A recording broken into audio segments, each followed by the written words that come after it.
Good afternoon, cadets. So what you're going to be doing today, as we talked about yesterday, you're actually going to be making your own resume. The first thing that we're going to do is go to the Google Classroom. In the Google Classroom, you're going to skip this assignment. Don't worry about that. We can do that tomorrow. But what you're going to do today is click in this announcement, demonstration resume. So you click My First Resume, this link here. And when you do, it's going to take you to this website. I showed it to you yesterday, so it should look pretty familiar. Just waiting on mine to load. So when you go to the link, you're going to fill in all of these boxes that they ask you as best as you can, because remember, however you type it in there is how it's going to show up on the practice resume. You fill in your name and address. This part here where it asks what goal you have in mind is where you put in that you want the summer internship. Check as many boxes as you like, as long as they're truthful. When you get to special achievements and awards, put the most current thing on top and continue backwards. When it comes to jobs you've had, you may feel like you don't have much that you've done, but any household responsibilities like pet care that you've had, just put your parents' name in and your parents' phone number. If you don't know that information, you can always look it up on the parent portal. And then the month and year that you started working there. And it's okay if it's not 100% accurate. You want to be the best, as accurate as you can be. Put in your school. Of course, we're not going to be using the abbreviation PSA. When you're finished filling all of that in, best you can, as accurate as it can be, you're going to click Get Resume. And when you click Get Resume, it's going to show you what it would look like. It's a little preview. And we're going to click Print. And it's really important we're saving this to the Google Drive because we're going to refer to it back and forth. So just make sure the destination says your Google Drive. If you can't seem to find that, it might be down here, Print using Google Cloud. So once you do that, you click Save. And then you go into your Google Drive and open that document. I already have it open here. And you can see why we're not going to use it. A lot of bad spacing, a wall of text, and then this big old blank space. It's really important that you understand we're not using this practice resume. We're using it because it's turned general I like statements into really powerful resume vocabulary, like I possess computer skills, even though I checked the box that said I enjoy working with computers. So once you've reached this point, you've saved it to your Google Drive, it's time to move on to the next step. We're actually going to open a resume template that you think you'd like to use. So in order to do that, I go back to the Google Classroom, and right underneath the first link we used is one that just says Google Drive.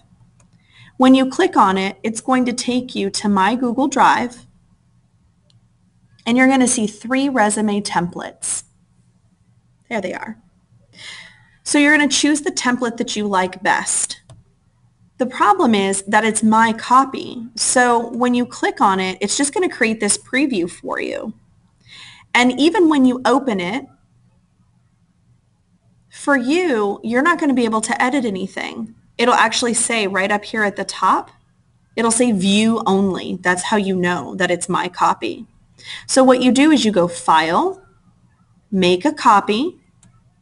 We're going to take everything out and we're just going to call it last name, comma, first. And of course, at this point, you know that you literally are not saving that way. You actually put in your last name, Alan, comma, Elizabeth.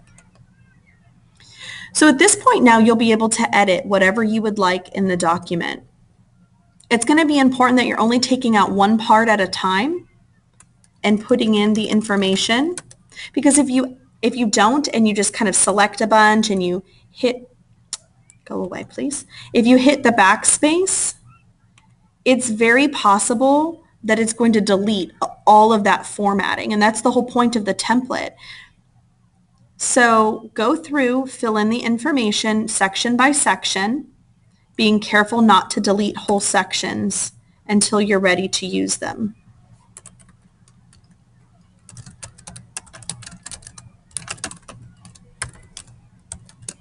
So to obtain an internship position. Boy, I'm awful at spelling errors. You get the idea. Okay.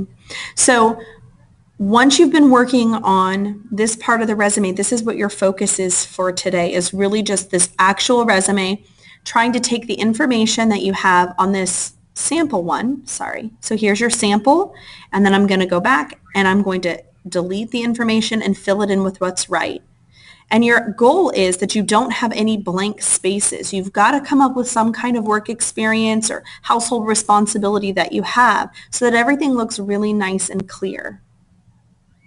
So on that note, I feel like that's everything that you're going to need to do today. If you have to make sure today, by the end of the period, that you have at least saved this document. And if I've said that once before, it's because it's important. At least make sure that you have this part done for today, and you'll probably only have a few minutes to actually get started on working in this template a little bit today. By the way, Mrs. Allen, what's all that gibberish mean? That gibberish is actually a type of Old English. It's like Latin, Church Latin, and it's called ipsum. And so it's just a gibberish. If you were to look it up, it's literally real words, but they mean nothing. And it's just there to show you where your actual words belong. So on that note, cadets, I wish you luck today. I'll be here tomorrow. I'll be in the Google Classroom for a few minutes today. But for the most part, your objective, get in, do that practice resume, get it saved to your Google Drive, and choose a template that you'd like to. Good luck. I'll see you tomorrow.